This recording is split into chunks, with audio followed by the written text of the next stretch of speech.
सो जब आप Arduino and interfacing समझ लेंगे तो आप बेसिक जितनी भी डिवाइसेस है, इनपुट और आउटपुट टाइप की डिवाइसेस, उन इनपुट आउटपुट डिवाइसेस को भी आप आपकी थोड़ी सी उसमें मास्टरी हो जाएगी।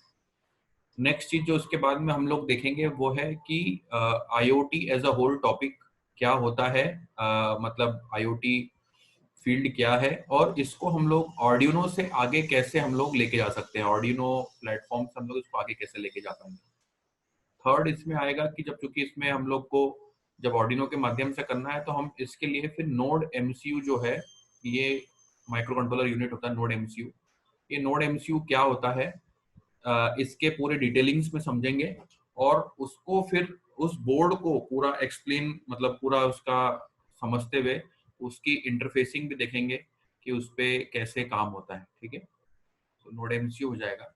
फोर्थ हम लोग जो है वाईफाई के, इसमें चूंकि वाईफाई के पूरी कनेक्टिविटी भी आ जाएगी, इसी के अंदर आपकी पूरी वाईफाई की कनेक्टिविटी आ जाएगी। फोर्थ हम लोग जो है इसमें सर्वर कॉन्फ़िगरेशन जो होता है, चूंकि डेटा जो है वो सर्वर पे जाएगा, तो सर्वर का कॉन्फ़िगरेशन क्या होगा, सर्वर को चूज कैसे करेंगे हम लोग, है ना, वो हम लोग इसके अंदर समझेंगे फोर्थ टॉपिक के अंदर। फिफ्थ टॉपिक जो इसके अंदर हम लोग देखेंगे वो इसके बाद में हम लोग जो है कुछ प्रोजेक्ट्स के साथ में हम लोग काम करेंगे। प्रोजेक्ट्स में मेनली होगा जैसे कि हमको मान लीजिए गूगल असिस्टेंट को नोड एमसीयू के साथ में कनेक्ट करना है, गूगल असिस्टेंट को हम लोग को नोड एमसीयू के साथ में कनेक्ट करना है, तो इसको हम लोग नोड एमसीयू के साथ में कनेक्ट करेंगे। तो वो हम लोग अपने वॉइस कमांड से हम अपने डिवाइसेस को टर्न ऑन टर्न ऑफ कर सकते हैं।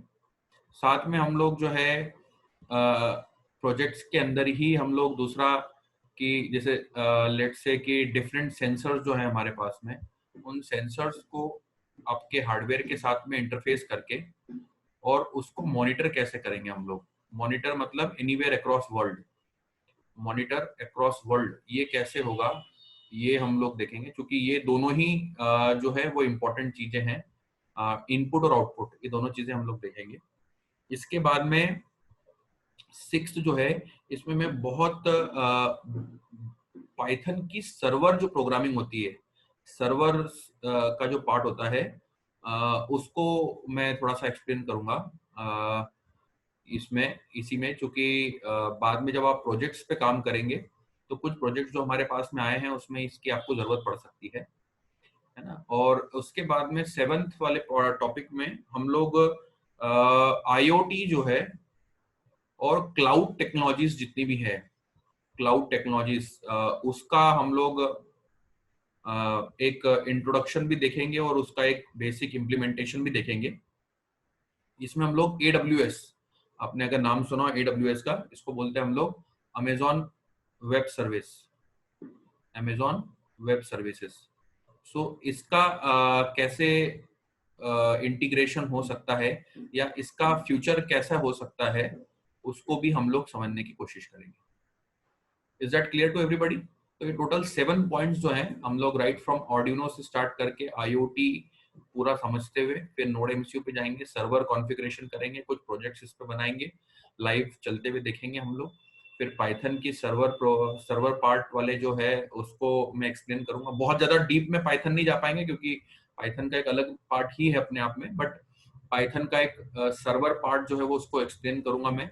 ये एड ऑन के रूप में मैंने कल ही इसको डाला है, इसमें पहले नहीं था इसमें पाइथन वाला पार्ट, तो एज एड ऑन इसमें डाला है। जनरली ये फिफ्थ और सेवंथ वाला पॉइंट जो है जनरली इसके अंदर हुआ करता था, सिक्स वाला पॉइंट थोड़ा सा मैंने डाला है इसमें, और सेवंथ वाले पार्ट में इसमें क्लाउड टेक्नोलॉजीज जैसे कि AWS जो है इसका हम लोग पूरा। Is that clear to everybody? मेरी आवाज क्लियर आ रही है आप लोग को सभी को, और इतनी जो मैंने चीजें समझ में आई, समझ में आ रहा है? तो सबसे पहला जो हमारे लिए हमारे पास में पॉइंट है वो हम लोग को ऑर्डिनो पे समझना है कि एग्जैक्टली ऑर्डिनो होता क्या है। सो ऑर्डिनो जो है ये इसके बारे में पूरी चीज समझते हैं और उसके बाद में हम लोग जो है आगे बढ़ेंगे। तो इसमें चूंकि इस पूरी फील्ड को जो है हम लोग, आप लोग आपके चाहे तो नोट्स बनाते जाइएगा, बहुत इंपॉर्टेंट है, आपको बाद में रेफरेंस पर्पस के लिए काम में आएंगे। इस फील्ड जो हम लोग यूज करते हैं या जिसमें हम लोग ये प्रोग्रामिंग करते हैं, इस फील्ड को ओवरऑल हम लोग कहते हैं एम्बेडेड सिस्टम। एम्बेडेड सिस्टम को अगर हम लोग समझने की कोशिश करें तो एम्बेडेड वर्ड का मतलब होता है जोड़ना। एम्बेडेड वर्ड जो है इसको हम लोग कहते हैं जोड़ना। तो जोड़ने का क्या मतलब है? एम्बेडेड सिस्टम मतलब ऐसा सिस्टम जो कि बहुत सारे कंपोनेंट से मिलके बना हो, बहुत सारे कंपोनेंट से जुड़ के बना हो, और वो किसी ना किसी एक टास्क को परफॉर्म करने के लिए बनाया गया हो, किसी ना किसी एक टास्क को इंप्लीमेंट करने के लिए बनाए जाते हैं। उन टाइप के सिस्टम को हम लोग एम्बेडेड सिस्टम कहते हैं। जनरली जो है ये सिस्टम इलेक्ट्रॉनिक्स जो होता है, इलेक्ट्रॉनिक्स, इस इलेक्ट्रॉनिक्स और इसमें प्रोग्रामिंग, ये दो चीजों के कॉम्बिनेशन से मिलके ये वाले सिस्टम बनते हैं, है ना। आप लोग तो सब इलेक्ट्रॉनिक्स वाले ईसीसी इंजीनियरिंग कर रहे हैं, तो आपको एम्बेडेड सिस्टम टाइप का सब्जेक्ट आया भी होगा या आने वाला होगा। तो ये जो इलेक्ट्रॉनिक्स और प्रोग्रामिंग के कॉम्बिनेशन को कई बार हम लोग एम्बेडेड सिस्टम कहते हैं। अभी जो एम्बेडेड सिस्टम है, इस एम्बेडेड सिस्टम को अगर मुझे समझना है तो मैं ऐसा कुछ समझ सकता हूँ कि सबसे बेस्ट एग्जांपल जो इस एम्बेडेड सिस्टम को समझाने के लिए काम आ सकता है वो हो सकता है हमारा कंप्यूटर, है ना। जो हमारा कंप्यूटर हम लोग समझते हैं, उस कंप्यूटर को हम लोग क्या बोलते हैं कि एम्बेडेड सिस्टम का एग्जांपल बोल सकते हैं हम लोग नॉर्मली। तो व्हाट एग्जैक्टली इज कंप्यूटर में अगर आप लोगों से पूछूं कि व्हाट इज अ कंप्यूटर, तो आप इसकी डेफिनेशन क्या बताएंगे? It is a electronic device को छोड़ के। जयती और Tushar? It is a machine to ease our work, for our calculation and for data saving and okay, Tushar? So एक ऐसा डिवाइस जो हार्डवेयर और सॉफ्टवेयर को मिलकर बनाया गया है। ओके, और और what is a computer? Basic definition तो हम लोग जानते हैं, बचपन से समझते आ रहे हैं उसके बारे में। तो क्या समझते हैं आप कंप्यूटर के बारे में?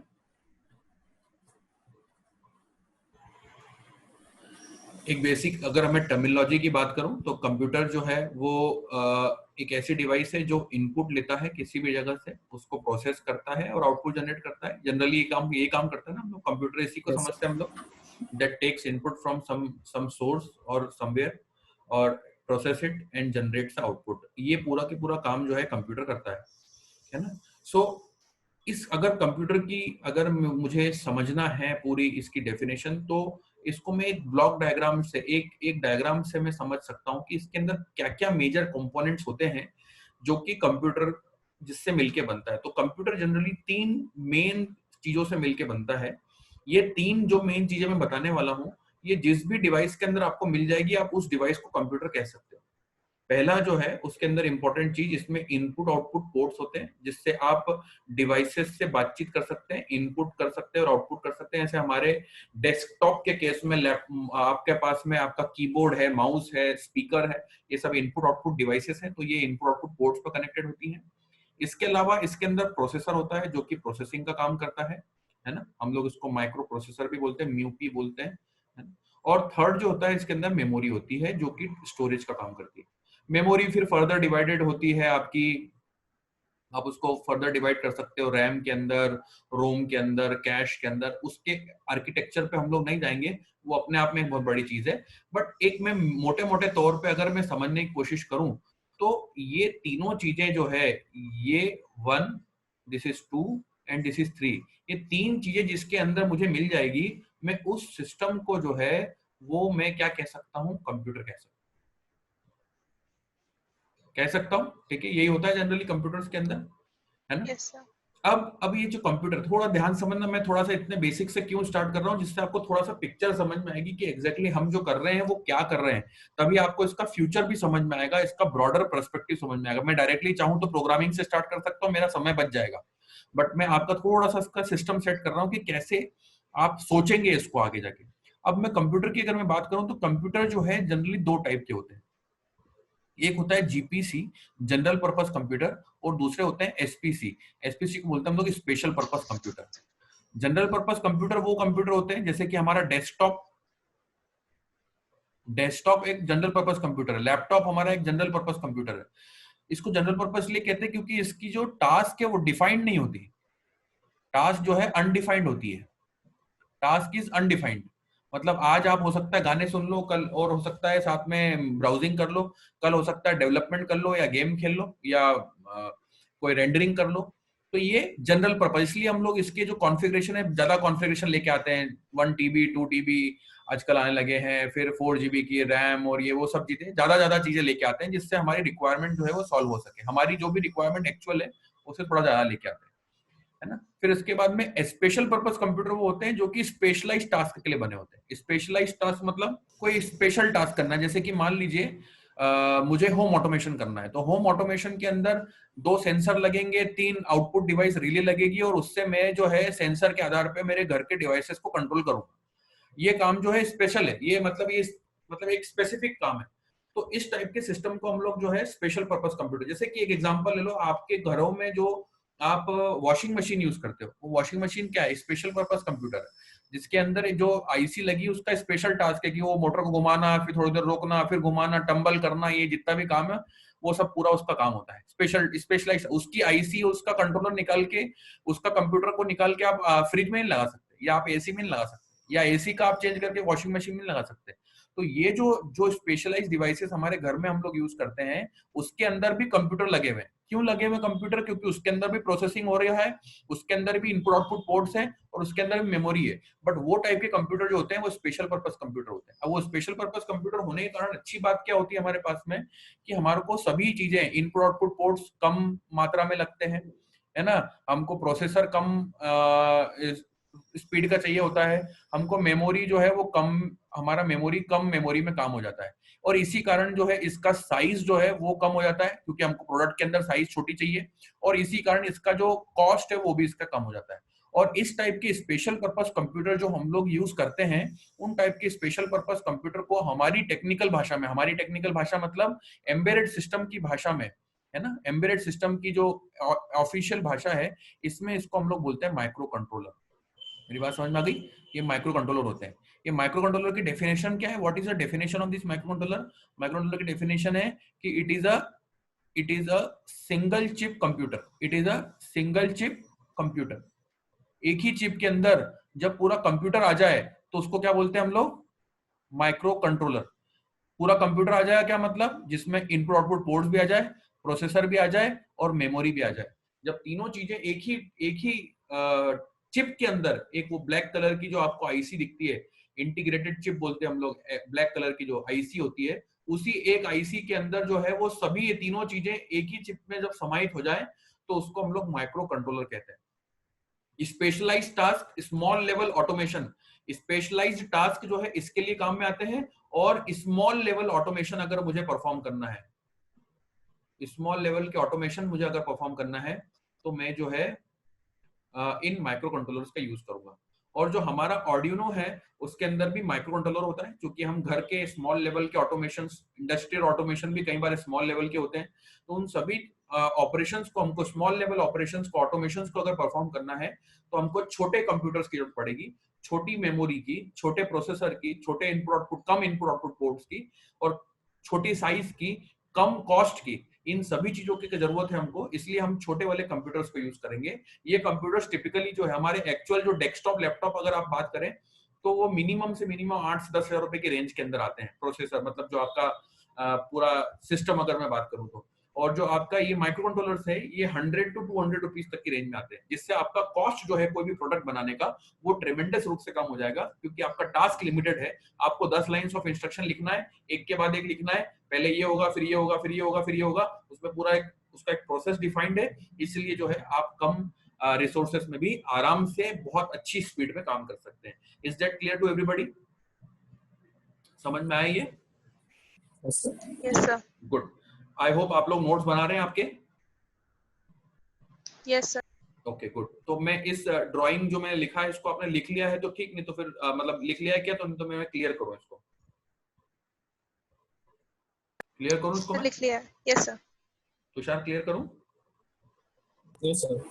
ओके, अब आगे बढ़ते हैं हम लोग। इसी माइक्रो कंट्रोलर के बारे में हम लोग थोड़ा सा आगे जानने की कोशिश करते हैं कि माइक्रो कंट्रोलर्स एग्जैक्टली कैसे काम करते हैं। तो माइक्रो कंट्रोलर जो है इनको हम लोग, मैंने बताया इसको सिंगल चिप कंप्यूटर बताया मैंने। तो सिंगल चिप कंप्यूटर जो है ये इसकी बहुत सारी स्टेजेस में बना है ये माइक्रो कंट्रोलर। जैसे शुरुआत में अपने अगर आपकी बुकों में पढ़ा होगा तो 8051 फैमिली के कंट्रोलर बने थे। फिर बाद में सेकेंड लेवल पे जो कंट्रोलर सबसे ज्यादा मार्केट में यूज में आ रहे थे और अभी भी आ रहे हैं, वो पिक और आर्म फैमिली के माइक्रो कंट्रोलर, ये स्मॉल लेवल के कंट्रोल आज जो ऑटोमेशन करने होते हैं उनके अंदर काम में आते हैं। और एडवांस लेवल के कंट्रोलर जो सबसे ज्यादा यूज में आते हैं वो ARM जो आपके स्मार्टफोन्स के अंदर लगते हैं, ये भी एक प्रकार के माइक्रो कंट्रोलर्स ही होते हैं। ठीक है, अब ये जो डेफिनेशन है ये क्या होता है, मतलब ये जो स्टेजेस हैं इनमें क्या डिफरेंशिएशन है वो समझते हैं। तो मेजर डिफरेंस जो इन सभी के बीच में आता है वो होता है आर्किटेक्चर का डिफरेंस। आर्किटेक्चर का डिफरेंस मतलब ये जो कंट्रोलर थे 8051 ये एक आर्किटेक्चर पे बेस्ड थे, इसको हम लोग बोलते हैं सिस्क आर्किटेक्चर। और ये AVR कंट्रोलर जिस पे बेस्ड है वो है रिस्क आर्किटेक्चर। सिस्क का फुल फॉर्म होता है complex instruction set computer, complex instruction set computer.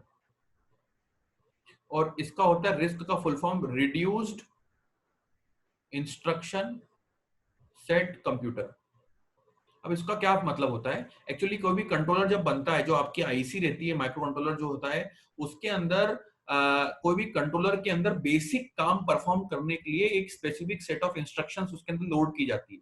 वो बेसिक काम करती है कि कोई भी डेटा आएगा तो उसको कहाँ स्टोर करना है, कैसे स्टोर करना है, जब मतलब मान लीजिए अगर उसको रिमूव करना है उस डेटा को तो वो कैसे रिमूव होगा, मेमोरी मैनेजमेंट कैसे होगा, ये बेसिक जो काम होते हैं उसको हम लोग इंस्ट्रक्शन सेट कहते हैं उस कंट्रोलर की। इसके अंदर ऐसा नेम सजेस्ट, इसके अंदर कॉम्प्लेक्स इंस्ट्रक्शन सेट होते हैं, अराउंड 250 इंस्ट्रक्शंस का एक सेट होता है।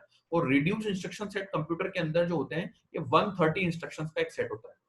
इससे क्या फायदा होता है, जब इंस्ट्रक्शंस, नंबर ऑफ इंस्ट्रक्शंस कम होती है तो हर एक इंस्ट्रक्शन को एग्जीक्यूट करने में कुछ ना कुछ पावर लगता है। जो पावर होता है वो 130 में कम लगेगा कि 250 में, बट ऑब्वियसली 130 में, इसलिए पहले के कंपैरिजन में पावर कंजम्पशन कम होता है। दूसरा, इसका स्पीड जो है, हर एक इस इंस्ट्रक्शन को एग्जीक्यूट करने में स्पीड लगती है, तो मतलब स्पीड कंज्यूम होती है। तो इस 130 में ज्यादा होगी कि आपके 250 में, तो बट ऑब्वियसली 130 में ज्यादा होगी क्योंकि इंस्ट्रक्शंस कम है तो ज्यादा तेज चलेगा। और एग्जीक्यूशन टाइम जो है स्पीड का इनवर्सली प्रोपोर्शनल रहता है, तो एग्जीक्यूशन टाइम जो है वो एग्जीक्यूशन टाइम सबसे कम इसके अंदर 130 के अंदर कम रहेगा और आपका 250 में ज्यादा रहेगा। तो इस टाइप से दोनों तीनों फीचर्स जो है वो हमको रिस्क आर्किटेक्चर के अंदर मिलते हैं, ये कम इंस्ट्रक्शंस के अंदर मिलते हैं। इसलिए एडवांस टाइप के जितने भी माइक्रो कंट्रोलर्स हैं वो जनरली इस रिस्क आर्किटेक्चर पे बेस्ड है। ये AVR भी इसी पे बेस्ड है, ये पिक कंट्रोलर भी इसी पे बेस्ड है, ये ARM जो है इसी पे बेस्ड है। AVR का अगर मैं फुल फॉर्म की बात करूं तो AVR का फुल फॉर्म बोलते हैं ऑटोमेटेड वोल्टेज रेगुलेटर। इसके अंदर वोल्टेज को आप रेगुलेट कर सकते हैं आउटपुट के अंदर। जनरल पुराने वाले टाइप के माइक्रो कंट्रोलर जो थे ये, इसमें आउटपुट में सिर्फ 0 या 1 सिग्नल आता था। मतलब एक एग्जांपल के रूप में समझे हम लोग, तो अगर एक मोटर मैंने लगा रखी है इस 8051 कंट्रोलर से, तो वो सिर्फ चालू या तो बंद हो सकती है, उसकी स्पीड कंट्रोल नहीं कर सकते हम लोग।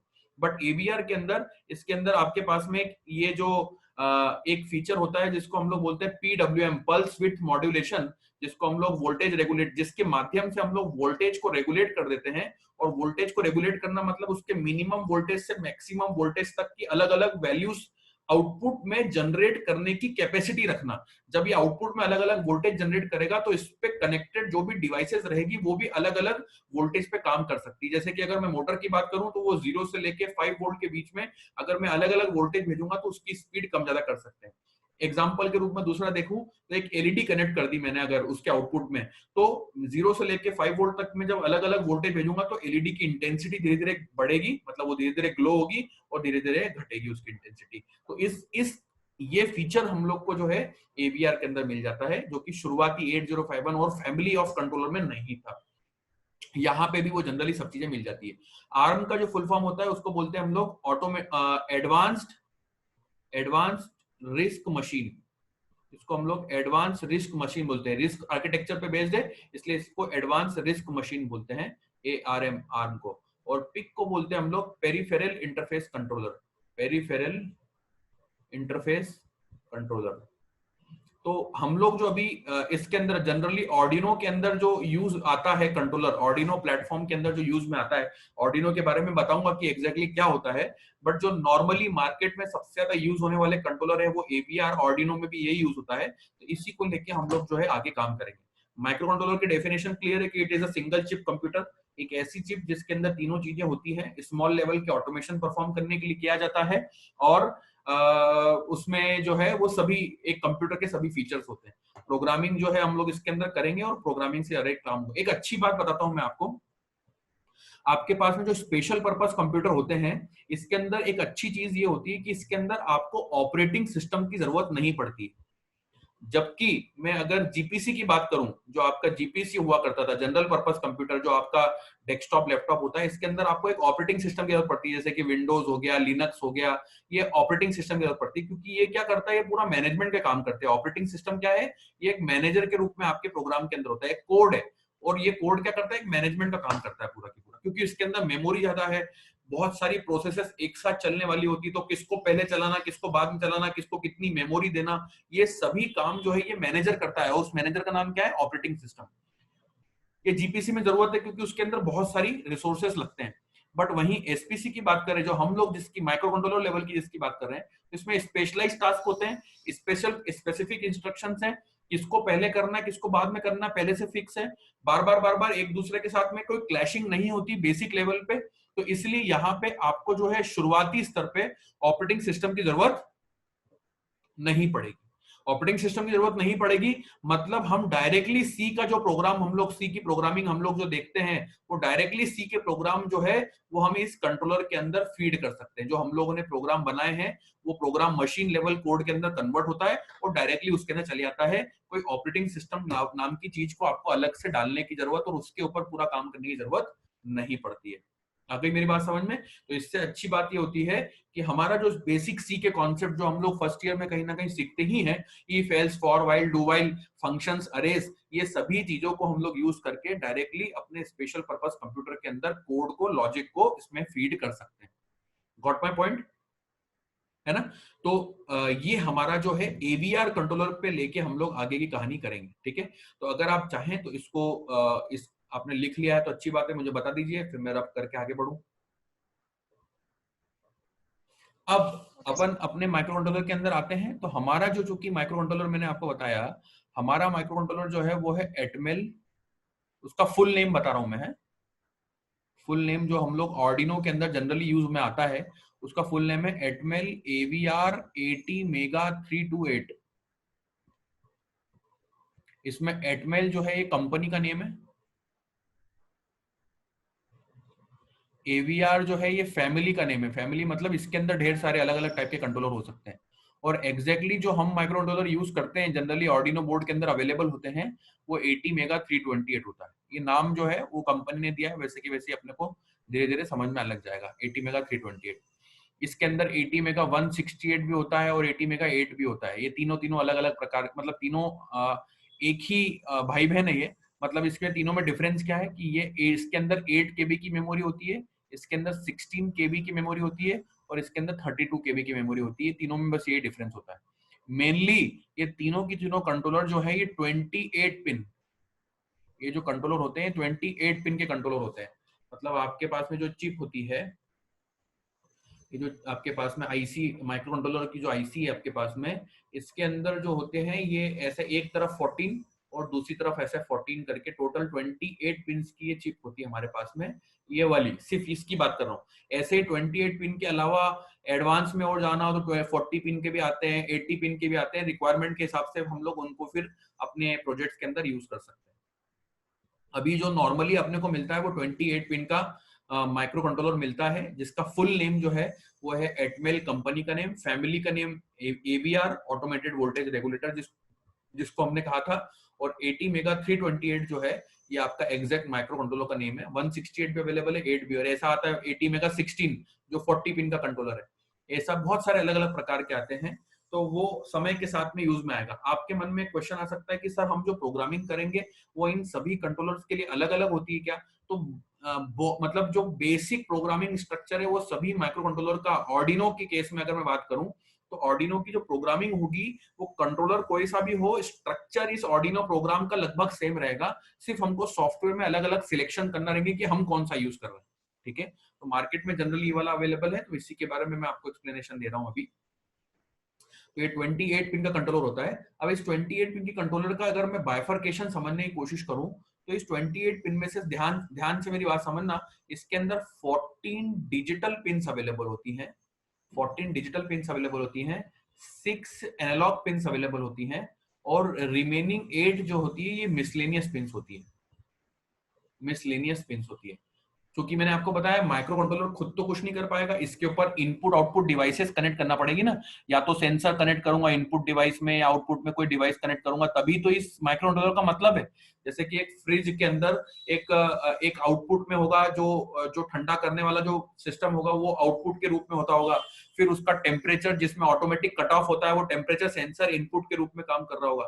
तो ऐसी बहुत सारी डिवाइसेस लगी हुई है, तभी तो वो फ्रिज को ऑपरेट कर पा रहा है। माइक्रो कंट्रोलर खुद से तो कुछ कर नहीं सकता, इसके अंदर सिर्फ कोड आ सकता है और वो अपनी पिन के ऊपर डेटा भेज सकता है, पर उन पिन के ऊपर जब तक डिवाइसेस कनेक्ट नहीं होगी, जब तक वो काम कैसे, मतलब वो आपका पूरा ओवरऑल प्रोजेक्ट कैसे बनेगा। तो ओवरऑल जो है आपको काम क्या करना है, इनपुट और आउटपुट का काम करना है। तो उसके लिए आपके पास में इस 28 पिन जो होती है उनमें से 14 डिजिटल पिन होती है। इसका मतलब ये होता है कि आप 14 डिजिटल टाइप की डिवाइसेस कनेक्ट कर सकते हो आपके आर्डिनो बोर्ड के साथ में, 14 डिजिटल टाइप की डिवाइसेस। डिजिटल टाइप की डिवाइसेस क्या डिवाइस होती है, ऐसी डिवाइसेस जो 0 और 1 पे काम करती है, जिसके अंदर दो ही स्टेट होती है, ऑन या ऑफ, 0 या 1, ठीक है या तो नहीं है, ये दो ही स्टेट जिसमें होती है, वो चाहे इनपुट हो या आउटपुट हो, ये दोनों ही, मतलब ऐसी डिवाइस जिसमें सिर्फ दो ही स्टेट हो, इनपुट और आउटपुट दोनों, मतलब ऐसी डिवाइस जो इनपुट हो तो भी उसमें 0-1 होगा, आउटपुट में भी वो अगर 0-1, ऐसा ही अगर कुछ डिवाइस होती है तो उनको दो ही स्टेट वाली डिवाइसेस को हम लोग डिजिटल डिवाइस बोलते हैं। और ऐसी डिवाइस जिसके अंदर एक मिनिमम वैल्यू और एक मैक्सिमम वैल्यू तो होती है, बट इसके बीच में भी ढेर सारी वैल्यूज वो डिवाइसेस ले या दे सकती हैं, उन टाइप की डिवाइसेस को हम लोग एनालॉग डिवाइसेस बोलते हैं। ठीक है, तो ऐसी एनालॉग डिवाइसेस कितनी हम लोग कनेक्ट कर सकते हैं अपने इस 28 पिन माइक्रो कंट्रोलर के साथ में, 6 एनालॉग डिवाइसेस कनेक्ट कर सकते हैं, और 8 मिसलेनियस पिन्स, मतलब इनको हम लोग सपोर्टिंग पिन्स भी बोल सकते हैं, जिसमें आपकी जो है पावर कनेक्शन वाली जो पिन आती है ना, पावर वाली पिन, ये वाली पिन हो गई, फिर उसके बाद में और भी जो है आपके पास में रीसेट वाली पिन, इन सभी पिन को मिला के 8 जो पिन होती है मिसलेनियस पिन्स होती हैं, जो कि सपोर्टिंग पिन्स भी कहलाती है। ठीक है, तो ऐसा टोटल 14 डिजिटल पिन्स कनेक्ट कर सकते हो, डिवाइसेस कनेक्ट कर सकते हो, 6 एनालॉग डिवाइसेस कनेक्ट कर सकते हो। इन ऑल अगर देखा जाए तो 20 अलग अलग प्रकार की डिवाइसेस हम अपने आर्डिनो के बोर्ड पे, जो कि कौन सा माइक्रो कंट्रोलर लगा हुआ है, ATmega 328 माइक्रो कंट्रोलर के ऊपर कनेक्ट कर सकते हैं। क्लियर है, अगर मेरी बात समझ में, तो ये हमारा आर्डिनो मतलब हमारे माइक्रो कंट्रोलर का फुल नेम हुआ, उसके अंदर कितनी पिन्स होती हैं उसके बारे में मैंने बताया, और उन पिन का एक मोटे तौर पे बाइफर्केशन क्या होता है ये मैंने बताया आपको। ठीक है, अब इसके बाद में दो चीजें हम लोग को और अच्छे से समझना है, जिसको मैं आपको अभी एक्सप्लेन करता हूं। फर्स्ट, इसके अंदर ये जो है, अब अगली चीज जो इसके अंदर मुझे देखना है वो है आपका जो अगली इंपॉर्टेंट चीज जो हमारे को देखना है इसके अंदर, वो है कि अब जो डिवाइसेस के बारे में बता रहा था आपको, ये डिवाइसेस क्या होती हैं और उनको कैसे पहचाना जाता है, इसके बारे में देखते हैं। तो जनरली हमारे पास में जो डिवाइसेस होती हैं वो दो प्रकार की होती है। बहुत इंपॉर्टेंट टॉपिक है, इसको ध्यान से समझिएगा, पहली बार है इसलिए थोड़ा सा ध्यान समझिएगा। डिवाइसेस हमारे पास में दो टाइप की होती है, एक होती है एनालॉग डिवाइसेस और एक होती है डिजिटल डिवाइसेस। डिजिटल डिवाइसेस क्या होती है, मैंने आपको बताया अभी, ऐसी डिवाइसेस जिसके अंदर दो ही स्टेट होती है, 0-1 या ऑन या ऑफ। और एक चीज और बता दूं आपको मैं, आपके पास में इलेक्ट्रॉनिक जो आपके पास में माइक्रो कंट्रोलर आप यूज करने वाले हो, या जो इलेक्ट्रॉनिक इक्विपमेंट्स आप बोल लो, जो बेसिक इलेक्ट्रॉनिक डिवाइसेस हैं, बेसिक इलेक्ट्रॉनिक डिवाइसेस जो हैं, ये 5 वोल्ट्स पे वर्क करती है। ये कितने वोल्ट पे वर्क करती है, 5 वोल्ट्स। 5 वोल्ट्स का मतलब ये होता है कि इसमें जो जीरो सिग्नल है, जो जीरो सिग्नल में बात कर रहा हूं, ऑन की बात कर रहा हूं, सॉरी ऑफ की बात कर रहा हूं, ये ऑफ होता है और ये ऑन होगा। जो जीरो सिग्नल है वो जीरो सिग्नल 0 वोल्ट से रिप्रेजेंट होता है, और जो इसका 1 सिग्नल है वो 5 वोल्ट से रिप्रेजेंट होता है। मतलब इसका जो 1 वाली स्टेट है, जो इसकी एक्साइटेड स्टेट है, वो 1 है, और 1 किसको रिप्रेजेंट करता है, 5 वोल्ट को रिप्रेजेंट करता है। ऐसे ही इसी को हम लोग 0 वोल्ट को हम लोग ऑफ भी बोल सकते हैं और इसको हम लोग ऑन भी बोल सकते हैं। ये इसका एक बेसिक एनालॉजी है। जो भी इलेक्ट्रॉनिक डिवाइसेस है उसकी एक रेंज होगी ना, इसका मिनिमम और मैक्सिमम। तो मिनिमम जो है ये कितने वोल्ट पे 0 वोल्ट होता है, जिसको हम लोग GND भी, इसको ग्राउंड भी बोलते हैं हम लोग। इसको हम लोग ग्राउंड भी बोलते हैं, 0 वोल्ट को हम लोग ग्राउंड भी बोलते हैं, ठीक है। और 5 वोल्ट इसका मैक्सिमम होता है। इसका ये इसके वन स्टेट, इसकी जो अपर स्टेट है उसके बारे में रिप्रेजेंटेशन बताता है, ठीक है। तो 0 और 1 जो है, ये डिवाइसेस सिर्फ 0 और 1 जो है, जो डिवाइसेस सिर्फ 0 और 1 पे ऑन या ऑफ जिस पे काम करती हो उनको हम डिजिटल डिवाइसेस बोलते हैं। इसकी भी 2 कैटेगरी होती है, ध्यान देना। एक होती है डिजिटल में इनपुट टाइप की डिवाइस और एक होती है डिजिटल में आउटपुट टाइप की डिवाइस। डिजिटल में इनपुट डिवाइस और डिजिटल में आउटपुट डिवाइस। वैसे ही अगर मैं आपको बात करूं तो एनालॉग के अंदर भी ऐसे ही होता है। एनालॉग में भी 2 टाइप की डिवाइस होती है आपके पास में। एक होती है एनालॉग में इनपुट डिवाइस और एक होती है एनालॉग में आउटपुट डिवाइस। अब ये सर, ये इनपुट और आउटपुट क्या होता है ये बताइए हमको। तो इसको समझते हैं अपन, इसको क्या होता है, इसको समझने का तरीका देखना जरा। मैं अगर माइक्रो कंट्रोलर हूं या मैं अगर एक कंप्यूटर हूं, तो जब भी एक चीज ये हमेशा ध्यान रखिए, आप अगर प्रोग्रामिंग कर रहे हैं या आप माइक्रो कंट्रोलर की प्रोग्रामिंग कर रहे हैं या आप रोबोटिक्स की प्रोग्रामिंग कर रहे हैं, जब भी आप प्रोग्राम बना रहे हैं तो आप प्रोग्रामर नहीं हैं। आप जो है वो एक, मतलब जिस भी सिस्टम के लिए आप प्रोग्राम बना रहे हैं वो सिस्टम है आप। अगर मैं रोबोट के लिए प्रोग्रामिंग कर रहा हूं तो मैं रोबोट हूं। मैं अगर माइक्रो कंट्रोलर के लिए प्रोग्रामिंग कर रहा हूं तो मैं माइक्रो कंट्रोलर हूं। अगर मैं किसी सिस्टम के लिए प्रोग्राम बना रहा हूं तो वो सिस्टम में हूं, तभी मेरा इमेजिनेशन सही आएगा। तो अभी मैं माइक्रो कंट्रोलर की प्रोग्रामिंग कर रहा हूं, मतलब मैं कौन हूं, माइक्रो कंट्रोलर हूं। तो मैं अगर माइक्रो कंट्रोलर हूं तो ऐसी डिवाइसेस जिस पे मैं सिग्नल भेजूंगा वो डिवाइसेस क्या हो जाएंगी, आउटपुट डिवाइस हो जाएगी। और ऐसी डिवाइसेस जिससे मैं सिग्नल लूंगा वो हो जाएगी आपकी इनपुट डिवाइसेस। मेरी बात समझ में आ गई? ऐसी डिवाइस जिससे मैं इनपुट लूंगा वो इनपुट डिवाइसेस, जिस सिग्नल लूंगा वो इनपुट डिवाइस है, और ऐसी डिवाइस जिस पे मैं सिग्नल भेजूंगा वो हो जाएगी आपकी आउटपुट डिवाइसेस। क्लियर है मेरी बात? है ना? तो अब डिजिटल में इनपुट डिवाइस कौन सी होगी? तो डिजिटल में ऐसी डिवाइस जो कि मैं अगर माइक्रो कंट्रोलर हूं तो ऐसी डिवाइस जो मुझे 0 और 1 दे, ऐसी डिवाइस जो मुझे 0 1 दे। तो ऐसी डिवाइस कौन सी हो सकती है? तो इसका एग्जांपल है, सबसे बेस्ट एग्जांपल स्विच। यहां पे ये स्विच है मान लो, तो स्विच कोई ना कोई प्रेस करेगा और मैं इधर माइक्रो कंट्रोलर हूं, तो मैं माइक्रो कंट्रोलर हूं तो इधर स्विच जो भी प्रेस करेगा, ये वाला स्विच जो प्रेस करेगा उससे 0, स्विच की 2 स्टेट होती है, आपने घर में देखा होगा ना स्विच।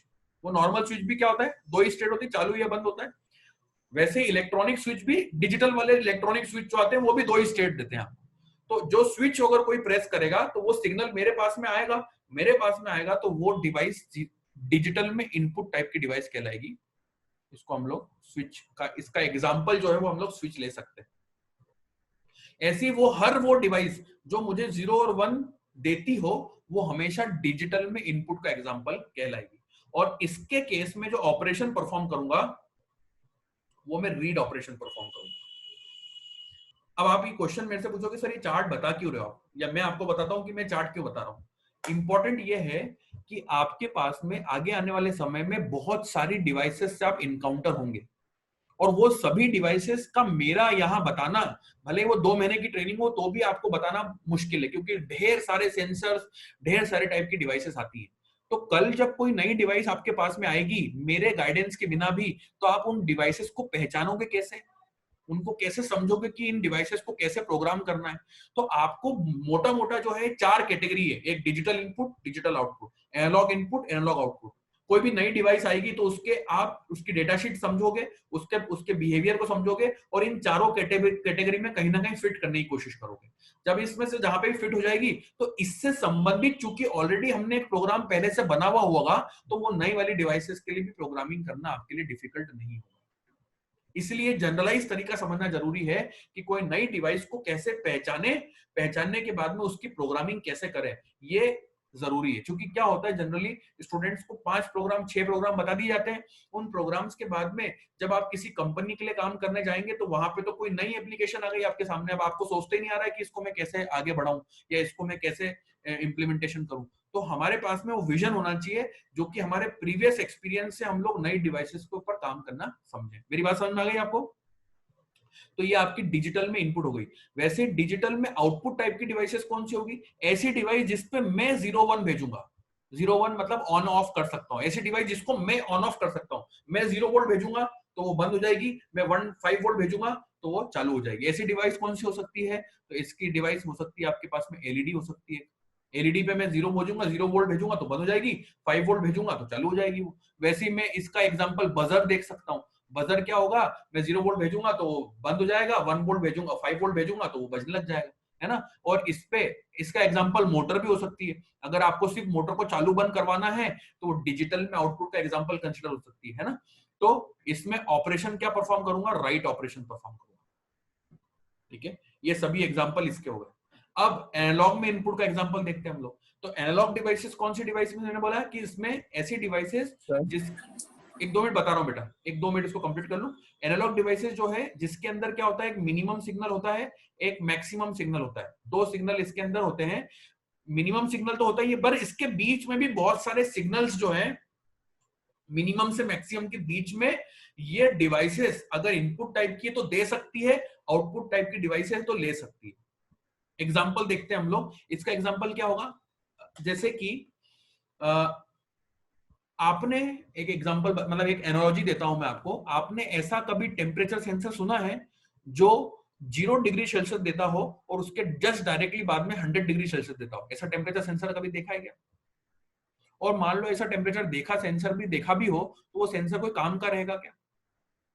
हमें सेंसर कैसा चाहिए? जो 0 डिग्री भी सेल्सियस भी दे, 1 भी दे, 2 भी दे, 100 भी दे, 50 भी दे, सब दे, अलग अलग वैल्यूज दे। मतलब उसकी जो वर्किंग रेंज है, जो उसका मान लो मिनिमम टेम्परेचर जो नोट डाउन करता है वो 0 डिग्री है, और मैक्सिमम वोल्टेज जो टेम्परेचर नोट डाउन करता है वो मान लो 100 डिग्री है, तो मुझे उसके बीच की वैल्यूज भी चाहिए।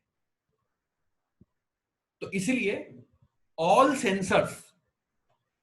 सेंसर जितने भी सेंसर आप देखते हैं उनका बेसिक नेचर जो है वो क्या है? All sensors are analogue input device. Analogue की इनपुट डिवाइस होती है। टेम्परेचर सेंसर, प्रेशर सेंसर, तो प्रेशर अलग अलग प्रकार का होगा ना। प्रेशर 2 ही नहीं हो सकता कि एकदम बहुत प्रेशर और एक बिल्कुल कम प्रेशर, ऐसा नहीं होता। बीच के अलग अलग प्रेशर भी हो सकते हैं। ह्यूमिडिटी, अलग अलग ह्यूमिडिटी हो सकती है ना। एलपीजी गैस सेंसर है तो अलग अलग लेवल बताएगा आपको। वाटर लेवल इंडिकेटर आपको अलग अलग लेवल बता देगा। तो उसके अंदर ढेर सारी वैल्यूज होती है। इसलिए जितने भी सेंसर्स होते हैं वो एनालॉग में इनपुट का एग्जांपल होते हैं, और इसमें ऑपरेशन जो परफॉर्म करते हैं हम लोग रीड ऑपरेशन परफॉर्म करते हैं। मेरी बात समझ में आ गई? वैसे ही इसमें एनालॉग में आउटपुट डिवाइस कौन सी होगी? एनालॉग में आउटपुट डिवाइसेस वो डिवाइसेस जिस पर मैं सिग्नल अलग अलग भेज सकता हूं और वो उसके हिसाब से वर्क करेगी। तो ध्यान देना, अगर मैं एक एलईडी को डिजिटल के आउटपुट पे कनेक्ट करता हूं तो एलईडी सिर्फ चालू बंद ये होगी, चालू बंद होगी। बट वही एलईडी को अगर मुझे क्या करना है, इंटेंसिटी कम ज्यादा करवाना है, धीरे धीरे उसको ग्लो करवाना है, धीरे धीरे उसको डिम करवाना है, इंटेंसिटी कम ज्यादा करवानी है अगर मुझे, तो मैं उसको एनालॉग के आउटपुट पे भी लगा सकता हूं। वैसे अगर मुझे मोटर की स्पीड कम ज्यादा करवानी है, तो मैं मोटर को एनालॉग के आउटपुट में लगा सकता हूं। तो 0 से लेके 5 वोल्ट के बीच में अलग अलग वोल्टेज में उस पिन के ऊपर भेजूंगा, उन पिन्स के ऊपर भेजूंगा मैं। और वो जो पिन्स जब भेजूंगा वोल्टेज, तो उसके ऊपर जो लगी हुई डिवाइस है, चाहे वो एलईडी हो तो वो उसकी इंटेंसिटी कम ज्यादा हो जाएगी, अगर उस पिन पे लगी हुई मोटर है तो उसकी स्पीड कम ज्यादा हो जाएगी। और ऐसी बहुत सारी डिवाइसेस हो सकती हैं। तो एनालॉग के आउटपुट का एग्जांपल एलईडी और मोटर हो सकता है, और इसमें ऑपरेशन जो परफॉर्म करूंगा वो मैं राइट ऑपरेशन परफॉर्म करूंगा। ये बहुत इंपॉर्टेंट चीज है। कल को जब कोई भी नई डिवाइसेस आपके पास में आएगी तो वो इन 4 कैटेगरी के अंदर की ही होगी, और इन 4 कैटेगरी के आधार पे ही आपको उसको चूज करना है कि कौन सी डिवाइस आ रही है और इसकी। तो अभी हम क्या करेंगे, आगे आने वाले समय, अगली 2-3 क्लास के अंदर हम इन चारों कैटेगरी के प्रोग्राम बना बना के चला के देख लेंगे। इससे क्या फायदा होगा कि आपको चारों का एक्सपोजर हो जाएगा। जब आप प्रोजेक्ट पे काम करेंगे आगे जाके, लाइव प्रोजेक्ट्स पे, तो इनसे संबंधित कोई डिवाइस आएगी तो आपका विजन क्लियर रहेगा पहली बात, और उनसे संबंधित प्रोग्राम आपके पास में पहले से बना हुआ होगा। तो आप फिर उसको आगे ट्विक करके, उसके अंदर चेंजेस करके आप अपने नए प्रोजेक्ट के ऊपर काम कर सकते हैं। Is that clear to everybody? हाँ तुषार, अब आपका क्वेश्चन पूछो, क्या पूछ रहे हो? सर छोटा सा क्वेश्चन है कि जो डिजिटल का इनपुट है, जैसे आपने बोला स्विच हो गया, ये हो गया, तो इन सब के एग्जांपल्स अपन ट्यूबलाइट फैन वगैरह भी ले सकते हैं, क्योंकि एक बटन में ऑन, एक बटन में ऑफ। हाँ, अभी मैं जो बात कर रहा हूँ ये अभी मैं डीसी डिवाइसेस, डायरेक्ट करंट जिसको बोलते हैं ना, जो माइक्रो कंट्रोलर पे डायरेक्ट कनेक्ट हो सकती है, मैं डीसी डिवाइसेस की बात कर रहा हूँ। ये जो हमारे ट्यूबलाइट्स और ये जितनी भी डिवाइसेस हैं, ये डायरेक्टली इसलिए बात नहीं कर सकता हूँ क्योंकि ये एसी पे काम करते हैं, अल्टरनेटिंग करंट्स पे काम करते हैं। तो आप पूछो कि सर अगर मुझे ट्यूबलाइट को बंद चालू करना है तो मैं क्या करूंगा, तो मैं एज अ माइक्रो कंट्रोलर मैं ट्यूबलाइट को डायरेक्टली बंद चालू नहीं करूंगा। उस ट्यूबलाइट को बंद चालू करने के लिए एक डिवाइस आती है जिसको हम लोग बोलते हैं रिले। आपने अगर सुना हो, इसको बोलते हैं हम लोग इलेक्ट्रॉनिक स्विच। रिले जो है वो एक इलेक्ट्रॉनिक स्विच होता है। उस इलेक्ट्रॉनिक स्विच से आपकी ट्यूबलाइट कनेक्ट होगी और मैं माइक्रो कंट्रोलर किसको कनेक्ट करेगा, किसको कंट्रोल करेगा, इस रिले को। तो मेरे लिए इस रिले को कंट्रोल करना, चूंकि रिले जो है वो एक डीसी डिवाइस है और वो आउटपुट में एसी वाली जो करंट है उसको कंट्रोल कर सकती है, तो वो अपने आप में एक इंडिविजुअल डिवाइस है। तो मैं इस रिले को चालू बंद करूंगा और रिले अल्टीमेटली उस फैन को या स्विच को या आपका जो भी एसी है उसको चालू बंद करेगी। क्लियर है मेरी बात? Yes sir. है ना? तो इस टाइप से अब आप पूछोगे सर अगर रिले को चालू बंद करना है तो वो किस टाइप की डिवाइस, मतलब वो कैसे कनेक्ट होगी, तो उसका एग्जांपल कहां कंसीडर होगा, डिजिटल में, आउटपुट में। अगर मुझे सिर्फ रिले को चालू बंद करना है तो मैं उस रिले को कहां कनेक्ट करूंगा, डिजिटल के आउटपुट में। तो जो प्रोग्राम मैं अभी आगे जाके आपको एलईडी के लिए बताने वाला हूं वही सेम प्रोग्राम उस रिले के लिए भी काम आएगा।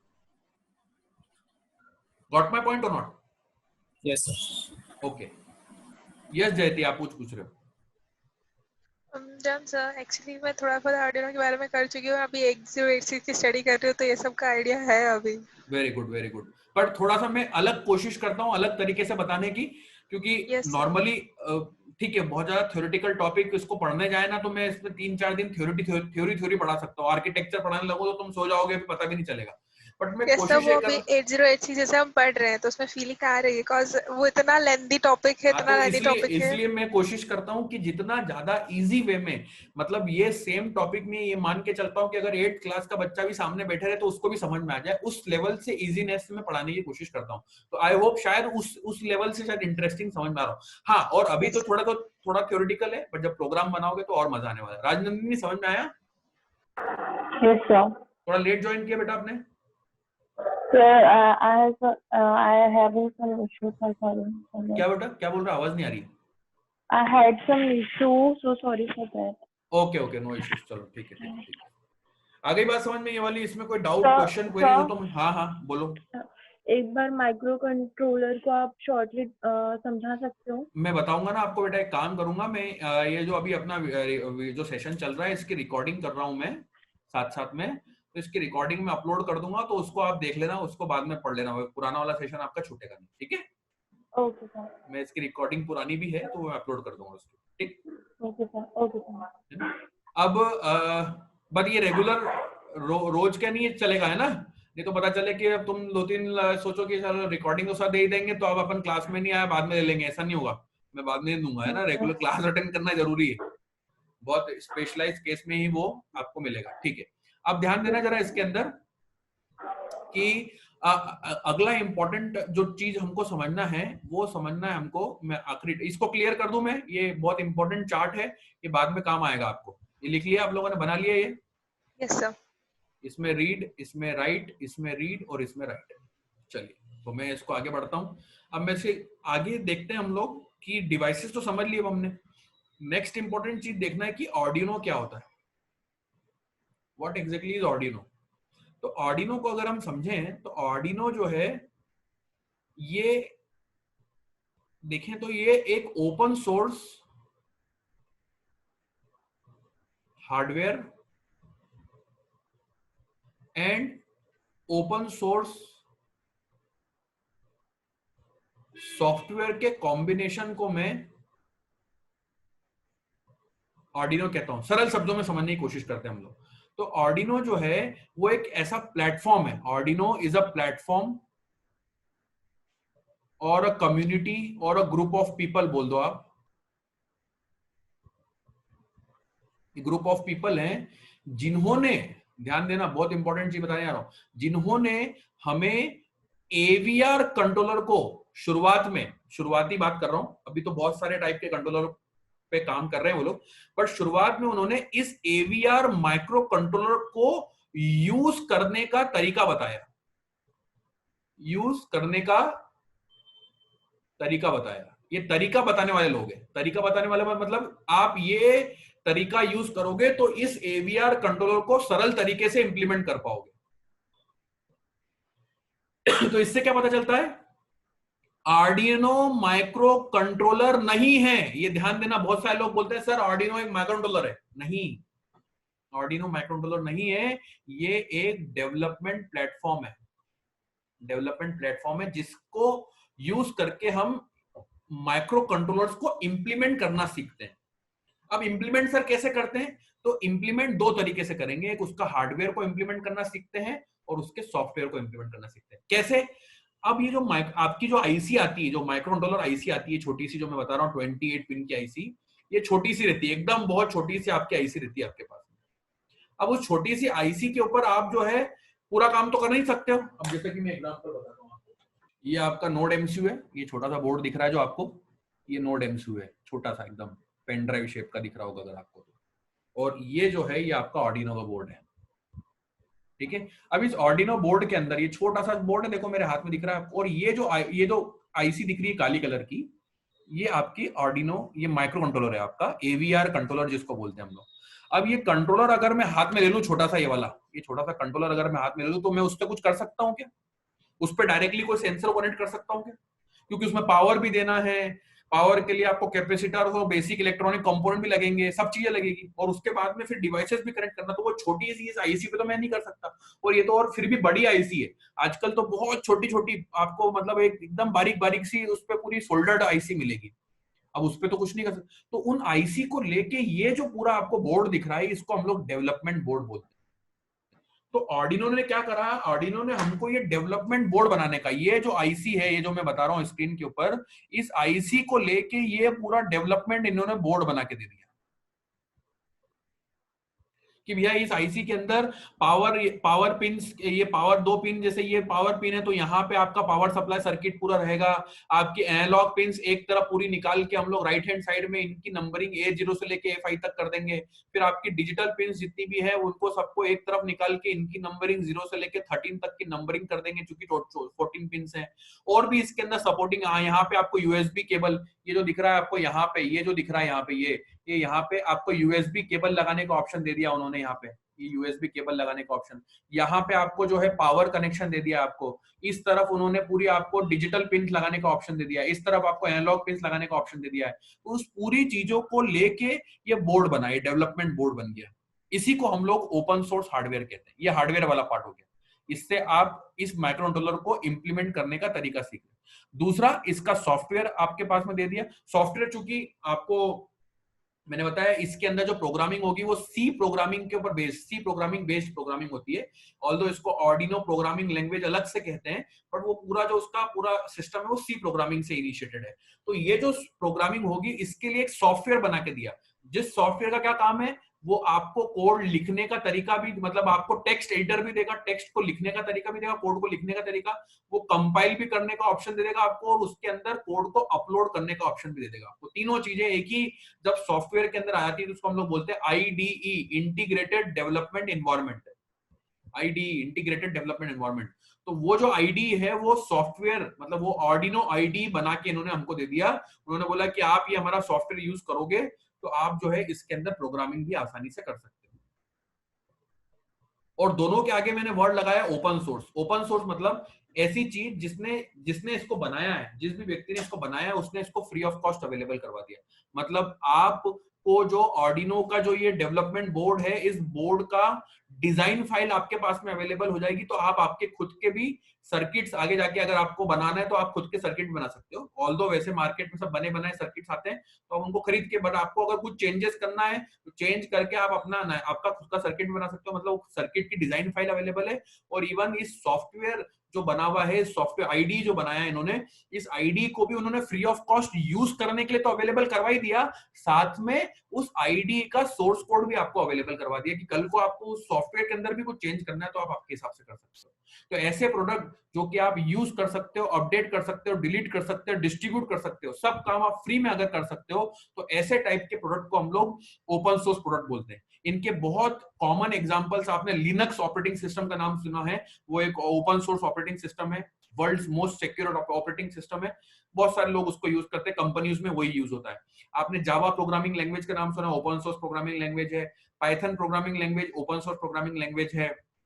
ऐसे ढेरों ऑप्शन है। एंड्रॉइड ऑपरेटिंग सिस्टम जो आपके पास में अवेलेबल है मोबाइल फोन का, वो आपका ओपन सोर्स ऑपरेटिंग सिस्टम है। वैसे ही इलेक्ट्रॉनिक्स की दुनिया में जो सबसे बड़ा ओपन सोर्स का जो प्लेटफॉर्म है वो है आर्डिनो। वर्ल्ड में सबसे बड़ा प्लेटफॉर्म जो इलेक्ट्रॉनिक प्रोटोटाइपिंग के लिए काम में आता है, साइंटिफिक एक्टिविटीज के लिए काम में आता है, रिसर्च एक्टिविटी के लिए जो काम में आता है वो है आर्डिनो। और इसी चीज को लेके हम लोग जो है बेसिक ऑटोमेशंस को समझेंगे और उसके बाद में फिर हम लोग जो वाईफाई बेस्ड, जो हमको आईओटी बेस्ड इंप्लीमेंटेशन करना है, उसके बारे में भी हम लोग इसी को समझेंगे। क्लियर है मेरी बात? तुषार अब समझ में आया? Yes sir. है ना? कल से हम लोग जो है इसका एक्चुअल इंप्लीमेंटेशन, ये जनरली इतना जो पढ़ाता हूं मैं इसको और भी डिटेल्ड थ्योरी के साथ में पढ़ाता हूं जब मैं क्लासेस के अंदर पढ़ाता हूं, बट वो थ्योरी अभी इसलिए स्किप कर दी क्योंकि वो अभी आज की डेट में अपने लिए बहुत ज्यादा इंपॉर्टेंट नहीं है। जब डिटेल पढ़ते हैं तो उस समय जरूरत रहती है, बट अभी हम लोग के लिए जो जितना बेसिक इंपॉर्टेंट चीजें हैं वो मैंने आपको बताया।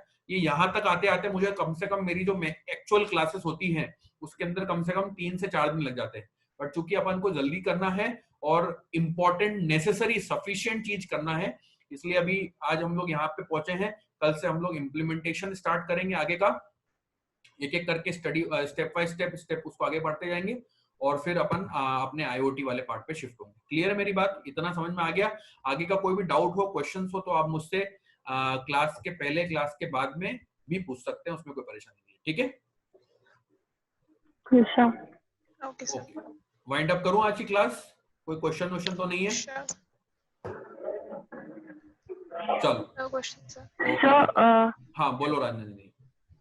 सर मैं बोल रही हूँ, आप ये शॉर्टली आप पढ़ा रहे हैं, लेकिन जो थ्योरी है आपके पास, क्या आप वो अवेलेबल करवा सकते हैं हम लोग को? हाँ मैंने बताया था ना इनको, मतलब आपके आने के पहले बताया था, जो तो इम्पोर्टेंट जो इसका पार्ट है, जो थ्योरेटिकल चीज लगेगी, उसके लिए कुछ ई बुक्स है, वो ई बुक्स भी मैं आपको दे दूंगा, और कुछ बेसिक मटेरियल मेरे पास में ही बना हुआ रखा है पुराना, तो वो भी मैं आपको पीडीएफ के वर्जन में दे दूंगा, जिसको आप स्टडी आगे जाके कर सकते हो, है ना। कुछ बुक्स भी मैं आपको रेफर कर दूंगा जिसको आप बैठ के और भी समझ सकते हो। जैसे ऑर्डिनो है तो ऑर्डिनो की ऑफिशियल वेबसाइट है ordino.cc, आप इस पे जाके काम कर सकते, इस पे जाके आप स्टडी और थोड़ा सा आपको एक्स्ट्रा समय में देख सकते हो।